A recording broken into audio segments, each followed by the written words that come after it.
there's so much to talk about. Sean, Kayleigh McEnany, that clip that you showed at the beginning, I got to see more. All right, let's show everybody the entire clip that I mentioned at the top. In a previous life, before you were press secretary, you worked for the campaign, and you made a comment, I believe, on Fox, in which you said President Trump will not allow the coronavirus to come to this country. Given what has happened since then, obviously, would you like to take that back? Well, first, let me note, I was asked a question on Fox Business about the president's travel restrictions. I noted what was the intent behind those travel restrictions, which is we will not see the coronavirus come here. We will not see terrorism come here, referring to an earlier set of travel restrictions. I guess I would turn the question back on the media and ask similar questions. Does Vox want to take back that they proclaim that the coronavirus would not be a deadly pandemic? Does the Washington Post want to take back that they told Americans to get a grip, the flu is bigger than the coronavirus? Does the Washington Post likewise want to take back that our brains are causing us to exaggerate the threat of the coronavirus? Does the New York Times want to take back that fear of the virus may be spreading faster than the virus itself? Does NPR want to take back that the flu was a much bigger threat than the coronavirus? And finally, once again, the Washington Post, would they like to take back that the government should not respond aggressively to the coronavirus? I'll leave you with those questions, and maybe you'll have some answers in a few days. Yep. Kayleigh, Thank you very much. You were prepared for that. Well, Sean, the shocking thing about that is what we played earlier. When she's walking off, they say, you came prepared for this. You were prepared. And I mean, that is the job of a press secretary, to be prepared. As a former press secretary, isn't that odd that they're shocked that she actually prepared for her own job? I don't have one now, so I'm going to do it. This is a drop the pen moment. I mean, that was her. I was so unbelievable. I think they were stunned. They were literally stunned by what she had done.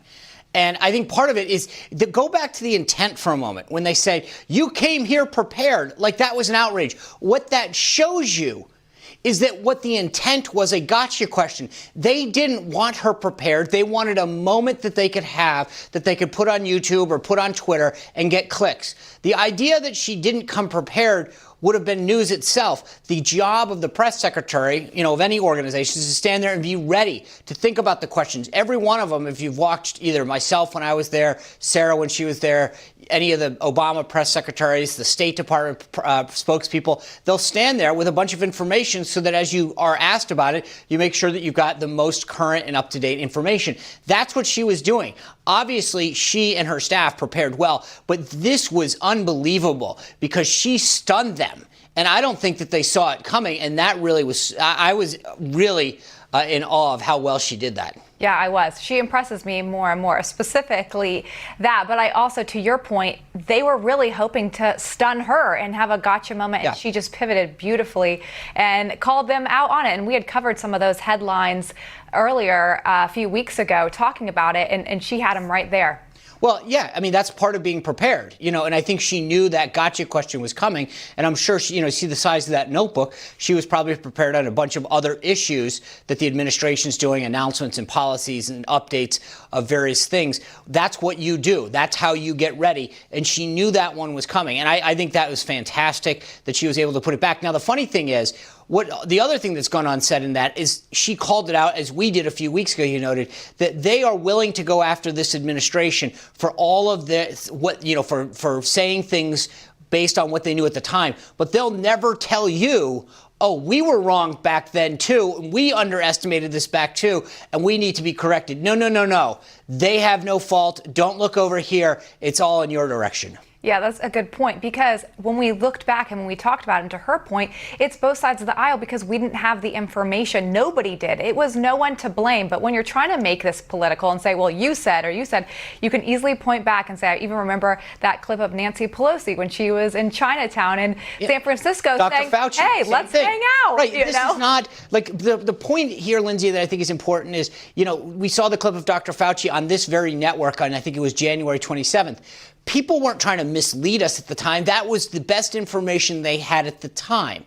And frankly, if they had been wrong and they had overestimated it, people would have said, you sent us into you created and stirred up a bunch of fear in the country, and it didn't happen.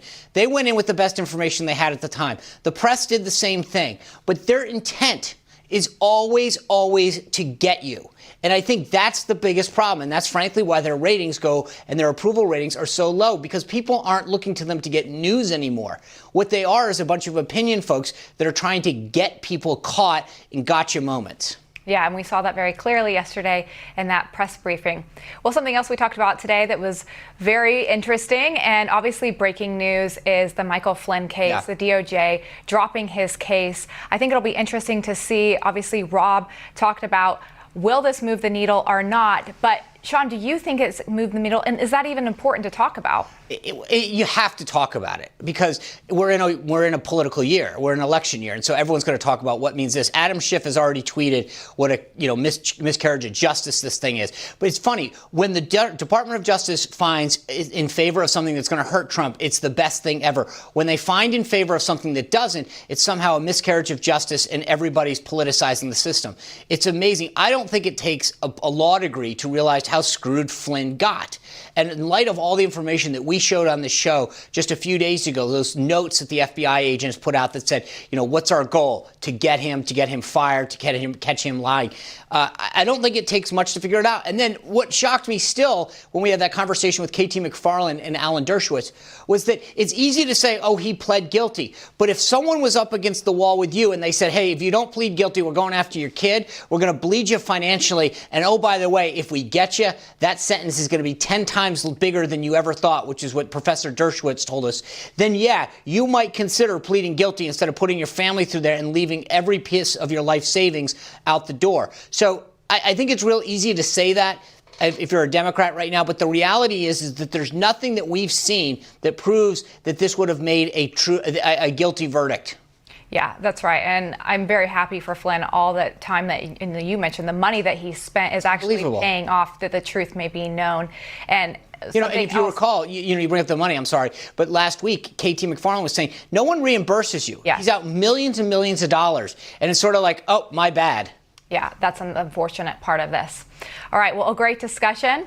Up next, today is the National Day of Prayer, and we'll tell you why this year faith has become even more important in people's lives. Stay with us.